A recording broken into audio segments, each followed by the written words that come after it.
Hi, I'm Seth. I'm writing this note, bottling it, and tossing it in the brook by my house. Writing helps me keep my sanity. Hopefully, someone who still reads will pick it up and come help me. It started a month ago. I was down in my basement office on my computer watching old Mystery Science Theater 3000 reruns. The phone next to me rang, but I didn't pay attention to it. It wasn't ever for me, and on the off occasion that it was usually my brother, and half the time we were on the phone, my nephew would be trying to grab it and talk to me himself. Mom yelled down the stairs that the phone was for me. Yeah, I lived with my folks. Sue me. Anyway, I picked up. Hello? I said, paying more attention to the antics of the robots on the screen. It's begun. The voice was little more than a whimper, a plea. I didn't even recognize the voice. Excuse me? I asked, wondering who on earth was calling. They've come. I don't have much time, Jeff. You told me to call if what we did caused trouble. Now a little worried, I said, I think you've got the wrong number. This is Seth, not Jeff. Don't go outside! The person shrieked. Completely freaked out, I disconnected the call. It must have been some prank caller, but I wasn't amused. Rattled, I put the matter behind me. Much later, I finished watching videos and shut the lights off to head upstairs. It was pitch black, but I knew the way. The dark seemed a little more oppressive this time, though. I shrugged off the feeling and went upstairs. As I passed through the living room, I chanced to look out the window. There were people outside on a walk or something. I checked my watch and it said 3 a.m. That's weird, I muttered. I stumbled up to my room and drifted off to sleep. I was a fool that first night. If I'd recognized what I'd seen, I would have saved myself the terror and just stepped outside. The next morning, the news was on. That was odd, since my dad usually turned it to the sports channel before we went off to work. I didn't even glance at it as I threw on a tie and stumbled into the bathroom. An uneasy feeling crept into my gut as I did my morning routine. I usually had to fight for bathroom space, but today there wasn't a sound. I peeked out of the room and saw that the front door was open, but the glass storm door wasn't. Again, there wasn't a sound. Looking outdoors, I saw those same people that I'd seen the night before. So I opened the door. Immediately, their heads snapped towards me. I recoiled and leaped inside as quickly as I could, feeling something catch at my ankle as I did so. Their faces were fixed in expressionless gazes, and their mouths were slightly agape and dripping blood. I looked down and saw one right next to the porch withdrawing its arm. It had tried to grab me. With a dizzying feeling of horror, I recognized my little brother. Slamming the door, I locked it tight and stumbled back into the living room. The television was reporting that the disease was spreading south from Canada all across the U.S. I shut it off and pointlessly called out to see if anyone else was in the house. No answers. So began my solitary existence. The news ran for a few days before they were caught.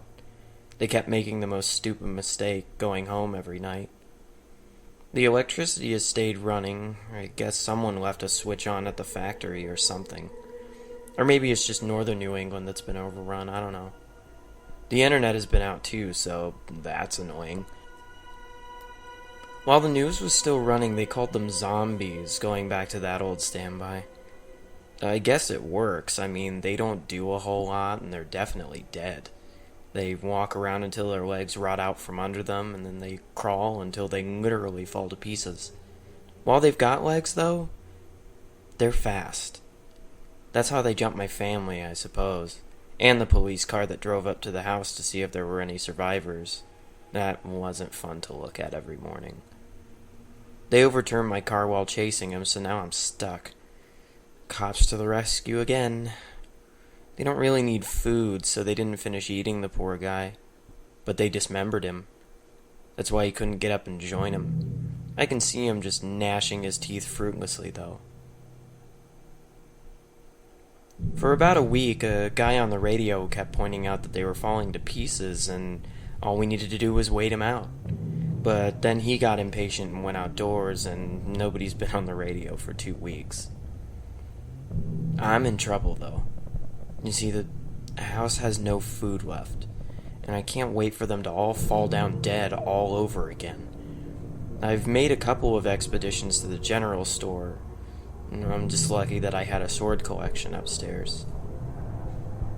They're all too slow to catch me when I run, but there are so many that sometimes I panic. Last time they nearly got me.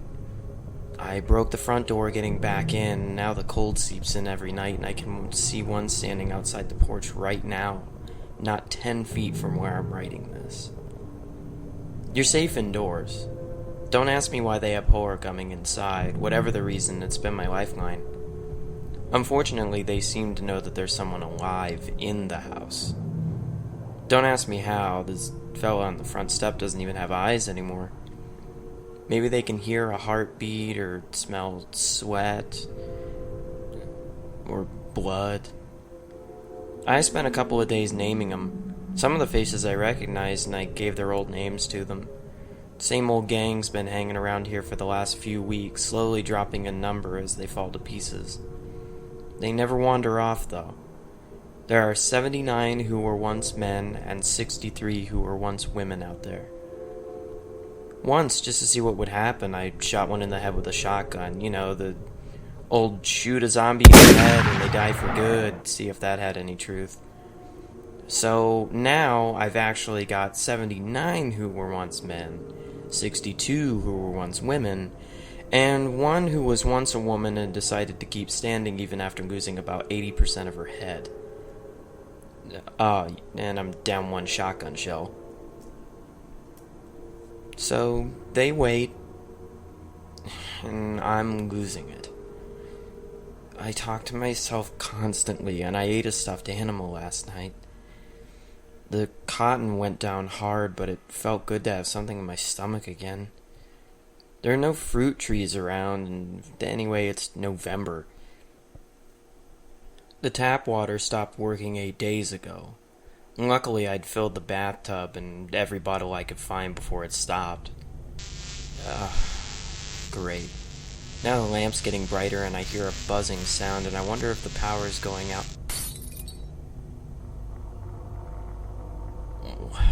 Well, that wasn't fun. Total loss of power for 4 days.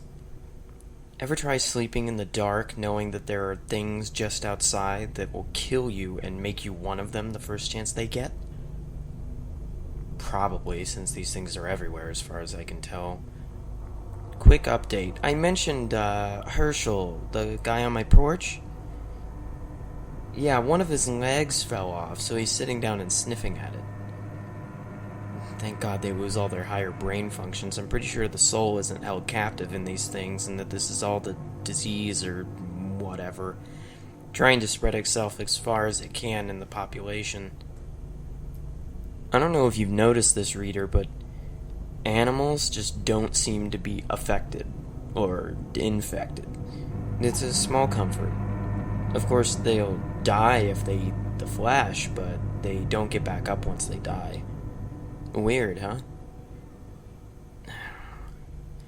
I'm getting hungry and desperate. Maybe, just maybe I can load the old 22 and bag a squirrel from inside, but then how the hell do I go get it? On one hand, I'm a bit more optimistic that you're out there now, whoever you are. The power couldn't have come back if there weren't people out there working to restore order. I'm feeling lucky. Time to grab a sword and go drop this in the brook. Maybe this thing's almost over. I hope this whole thing is almost over. Maybe. On the other hand, if it is almost over, why are there fresh faces outside today?